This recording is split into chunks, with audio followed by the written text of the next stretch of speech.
Hey YouTube, is it just me or has a lot of feminism, especially third wave feminism these days, degenerated into damage control? And for those of you who don't know what damage control is in this context, allow me to give you a very popular example. I want men to take up this mantle so that their daughters, sisters, and mothers can be free from prejudice, but also so that their sons have permission to be vulnerable and human too. Unsurprisingly, of course, a lot of these damage control articles come from quote unquote news sites that are like bottom of the barrel, scraping the crust off my balls sort of news, like Buzzfeed and HuffingtonPost, pretty much clickbait sites, right? And a lot of them have been popping into my suggestions for some god awful reason, so I decided in one fell swoop to address as many of them as possible. And no, I can't address all of these videos, otherwise my video is going to be cumbersomely long, longer than I already anticipated to be. But I will do my best to address as many of these claims as possible. With that out of the way, let's fucking dance, shall we? Are we still rolling? Oh, sorry. Us guys were too busy admiring our male privilege to work the camera properly. I'm a feminist, but I'm not hyper-opinionated. Oh, so you're like diet feminism or feminist zero. You know, you got the same foul taste of feminism, but none of the calories. Got it. I'm a feminist, but not because it's trendy. Why any self-respecting man would want to believe in such a loathsome, hypocritical, and downright degrading ideology, even if it was trendy, is honestly beyond me. I'm a feminist, but I'm not an angry queer person. I'm just a regular queer person. Oh, don't worry, I'm a fairly angry straight person. I'm sure we'll get along just fine. I'm a feminist, but I'm not sexist. To call a feminist sexist is to unnecessarily use one word. But I'm not angry at stay-at-home moms. Neither am I. But I'm not uninformed. Well, I'm so proud of you. I'm sure your gender studies degree must have taught you everything you need to know about the world. But I'm not a man-hater. Now, I ain't pointing fingers here, but in my personal experience, any feminist that comes to me and says, I'm not a man-hater, usually says that within the context of saying something extremely misandric beforehand. Not saying, just saying. But I'm not ignorant. I'm not ignorant. I am well versed in all diverse viewpoints within the confines of my safe space. I'm a feminist, and it makes me a better man. Submitting to the Church of Yevon and the earthly pleasure of crack cocaine makes me a great man too. I'm a feminist and fuck Donald Trump. Okay, forgive me for being so politically insensitive, but like, why is everyone just taking cheap shots at Donald Trump? Like, I don't like the guy either. I don't agree with a lot of things he says, but like, what the fuck does that have to do with being a feminist? I'm a feminist, and I have a lot of guy friends who are also feminists.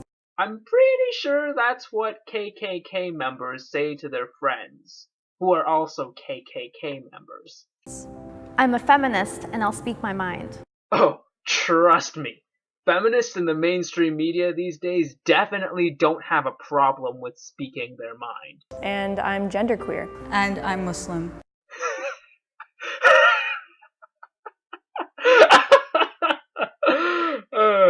I'm a feminist, and you should be too.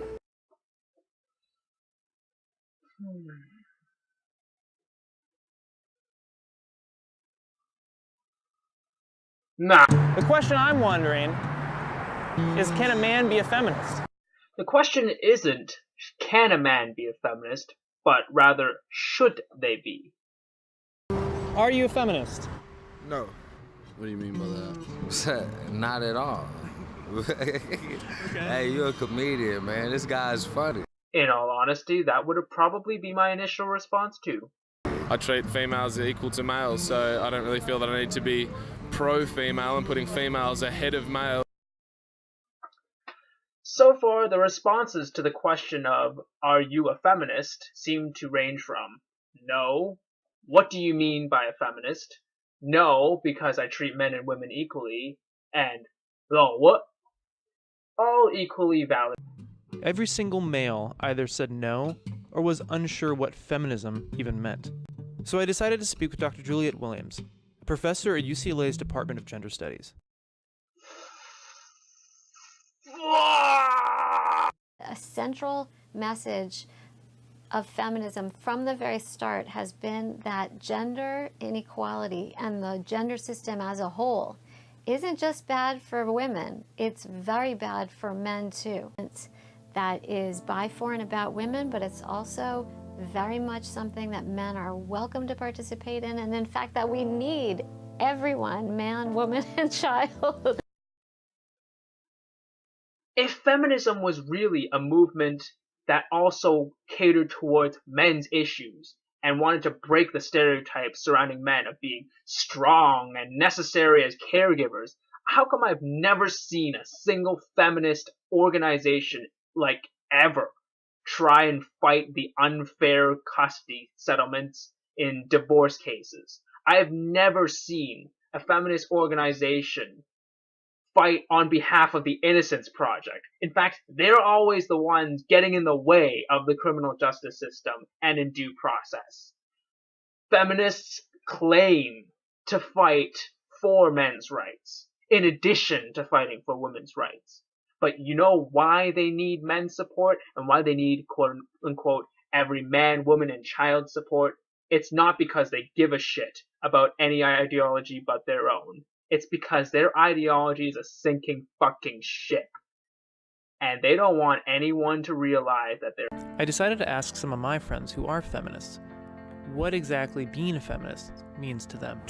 It's so fucking strange that not either one of these two videos, at least up till this point, has even addressed a single argument as to why people are not feminists.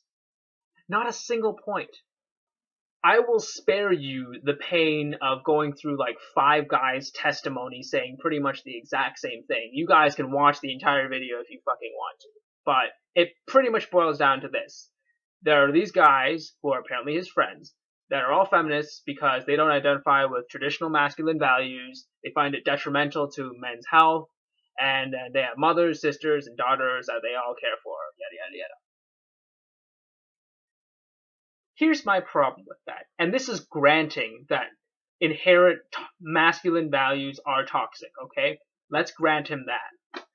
So, what exactly do you propose us guys do about that? Considering this is inherent in our DNA. This is how we are inclined to act, given that we are born as men. Well, see, here's the dilemma. Feminism isn't really so much of a cure for it. To me, it's kind of like trying to educate the gay away.